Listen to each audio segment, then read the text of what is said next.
Yeah.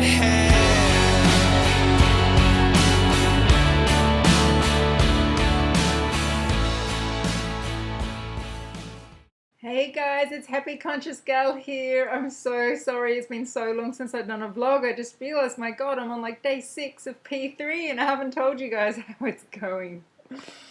I'm actually on my second day of Tom today and I'm actually feeling really crampy, so I'm a little bit less high energy than usual and a little bit more emotional.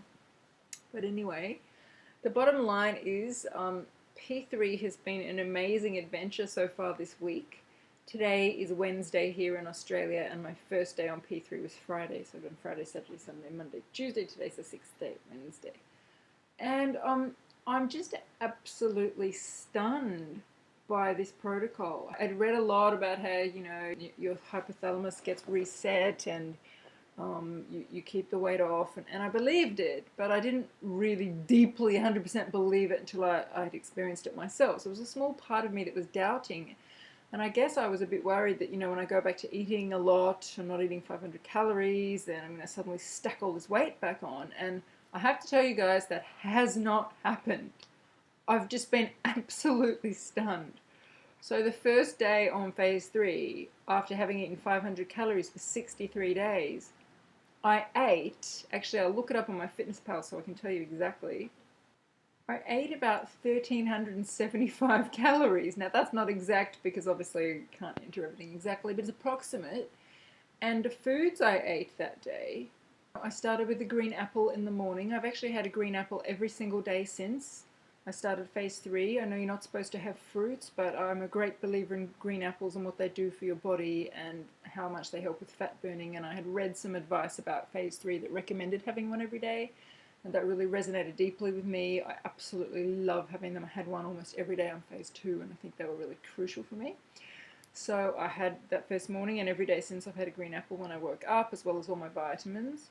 So then after my green apple for breakfast, oh my god, I've been looking forward to making an omelette with lots of veggies. We made one with, I think, 1 raw egg and 3 egg whites. I cooked with coconut oil for the first time. I chucked in some spinach leaves and some peas, and I think I might have chucked in some mushrooms. It was yummy. And then I tend to snack throughout the day. I don't tend to have lunch. For dinner, I had barramundi fish, which is a much higher fat fish here that we have. It's beautiful, but obviously can't have it on phase 2. I had some asparagus with that. I cooked it in coconut oil. I tend to eat very simple meals anyway, so my P3 is not that different from my P2 in terms of my cooked meals, but my snacks are very different. Obviously, I had no snacks on phase 2. On phase 3, I had snacks. That's right, so that day I was actually out and about. I had some appointments out in the city, and I've been doing the hunger scale from Weight Loss Apocalypse, which is basically where you just wait till you're hungry and you eat then, and you stop eating when you're no longer hungry. And as I was out and about that day in the afternoon, I found myself getting a bit hungry. I didn't want to wait till I was too hungry. I'm petting my cat. Say hello. I didn't want to wait until I was too hungry because then I would have bought something that wasn't low carb, but I was trying to walk around it and find some sort of snack that I could buy that was on a low carb P3 diet. And it's really interesting because you can eat out in restaurants extremely easily on phase 3 because you just order fish or tofu, or those of you who are meat eaters, you order meat and veggies or salad. But buying snacks is really hard because most snacks are based on carbohydrates. So anyway, I was walking past a fish and chip shop and I suddenly thought, oh, I might get something from here. And they made me some plain grilled calamari just with some herbs on it. My cat wants to be in the film.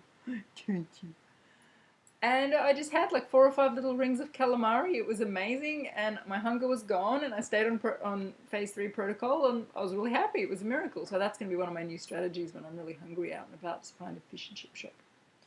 So that day I also had a little bit of goat's milk cheddar.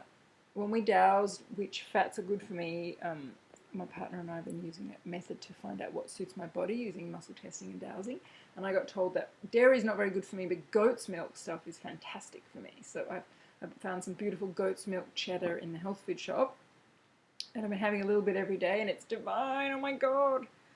I also had some peanut butter. I just ate it off a spoon. Yum! This was all on the first day of phase 3.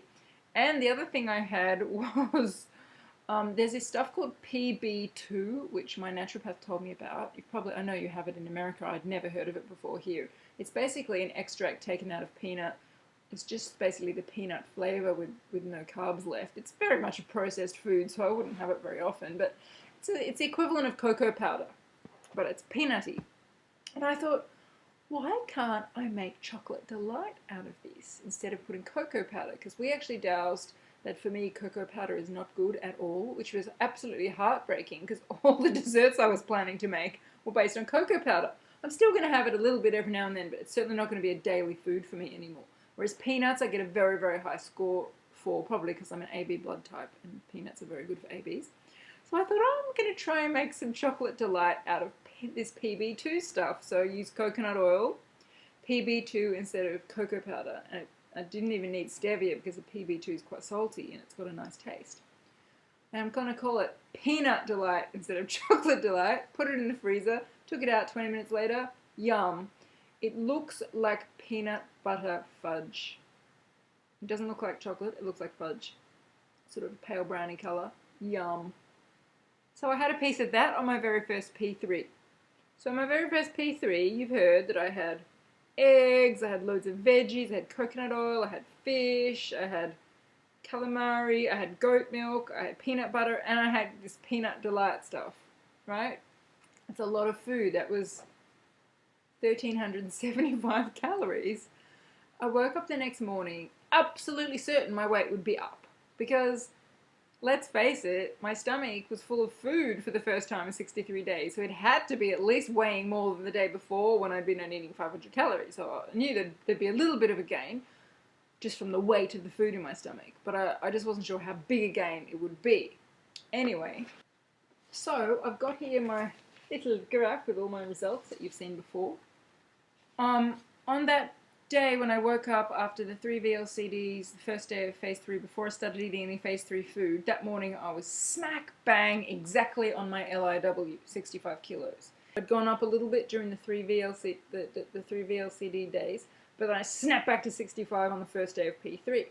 Then I ate these 1,375 calories filled with all this stuff that I just told you about, woke up certain I was going to weigh more, and to my absolute astonishment beyond measure, I can't even tell you how shocked I was at this, I nearly fell over, my scales said 64.8.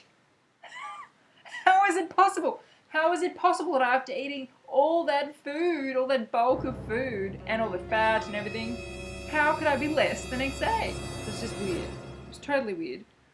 Just to confirm it, I measured myself everywhere and I hadn't put on weight anywhere. So I was like, wow, this is weird.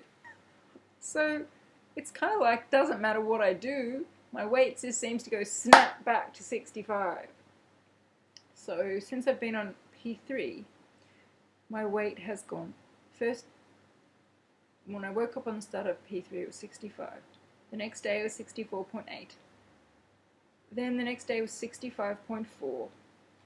Following day, it was up a little bit because I had just been out for my anniversary dinner, which I'll tell you about in a minute. So it was 65.7.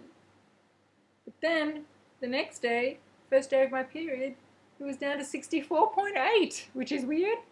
And then, as I said today, it was 65.1. So that's all in kilograms, but basically, you can see that I've stayed pretty much around my LIW. I haven't even been more than about a pound over it. And I've been eating a lot, so, it just shows you phase 3 is extraordinary. If you've done your phase 2 properly and you haven't cheated, and you've been really strict in eating good organic foods, and, done your cleansing before you start the protocol, and your body's in good condition, and you eat clean foods on phase 3, you actually can eat a lot of calories. I mean, I'm just absolutely stunned at how much I'm eating, how high calorie it is. I haven't eaten any carbohydrates, haven't eaten any sugars, haven't eaten any starches other than very low glycemic vegetables and my 1 green apple. Everything else has been proteins and fats. And I'm stabilizing. It's bizarre. I'm totally stunned. So my one sort of big night was when we went out for my anniversary dinner on Sunday night. It was our 1-year anniversary from when Alan first flew to Australia to come and find me just before my birthday. which was incredibly romantic of him. And I've talked about that in other vlogs, how we met online. He was living in Hawaii, I was here. And as a birthday present, he actually flew here last year on the 20th of May. And we've been together ever since, either here or in Hawaii, and he's here with me now. And so it was a very, very special night for me to celebrate our anniversary. And I really wanted to go out. I hadn't been out in months because I'd been on phase 2. I wanted to get all dressed up.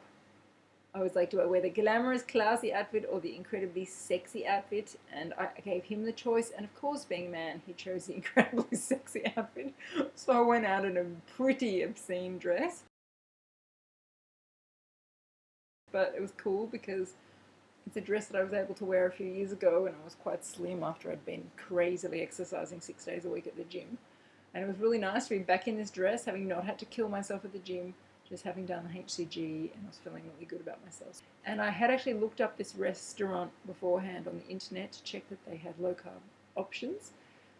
And basically I had a really yummy salad for entree. You can see here it was absolutely gorgeous. Entree in Australia is the same as in Europe and everywhere else in the world except America. Entree means the entree, the entrance, the opening act, the appetizer. For some reason in the United States it means the main course, but actually the word entree means appetizer. So I had the salad as an entree. Then for my main, I had, oh my god, crisped barramundi, which was possibly 20,000 times better than the barramundi I had tried to cook myself 2 nights earlier at home, because I'm not a cook. Anyway, they made a complete mockery of my attempt at barramundi at this restaurant. It was absolutely divine, with some amazing sauce that they make for months and months and months, and it's got no sugar in it. And it came with clams in the most beautiful sauce, which also had no sugar on it. I checked everything. Yum! And I got some broccolini, which is like baby broccoli that was cooked in sesame oil as a side dish with the main. It was yum. And I felt really good. They were very small portions. I mean, the best thing about eating at really expensive restaurants, apart from the fact that it completely blows your budget for the next year, is that they use really high quality ingredients and they give you very small servings. So you cannot possibly eat past the hunger scale. It's one of the few times you'll be in a restaurant, you can finish the whole meal and you're at a 5.5 or a 6 on the hunger scale and you're feeling good, you're not too full. That's why expensive restaurants are good, but obviously I can't afford to eat in them very often, but I do love them. For a fancy occasion like an anniversary, I'm happy with that. Anyway, Alan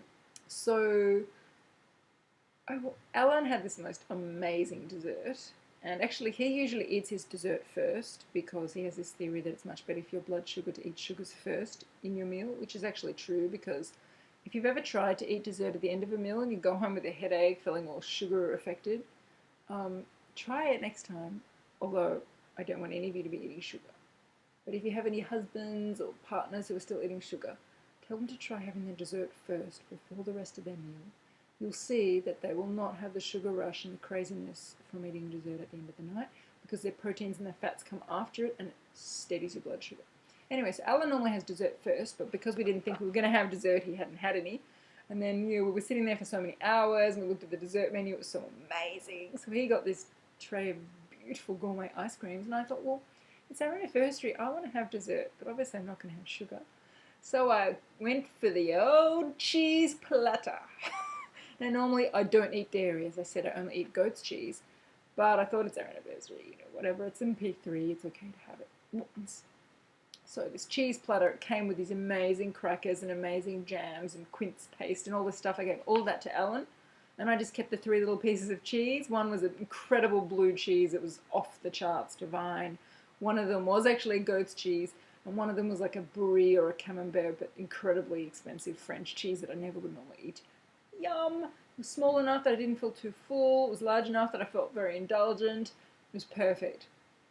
So that was an amazing night. I felt very excited that on only my 3rd day on phase 3 I'd been able to eat out at a restaurant without blowing the protocol. I felt very happy about that. As I said, the next day I woke up a little bit heavier, but I think probably just because I'd eaten more. But I still was within a pound of my LIW, so it was amazing to get away with that. And as I said, the following day I was back a couple of pounds down, so I was now a pound under my LIW, so sort of sticking around my LIW no matter what I do. So it's amazing.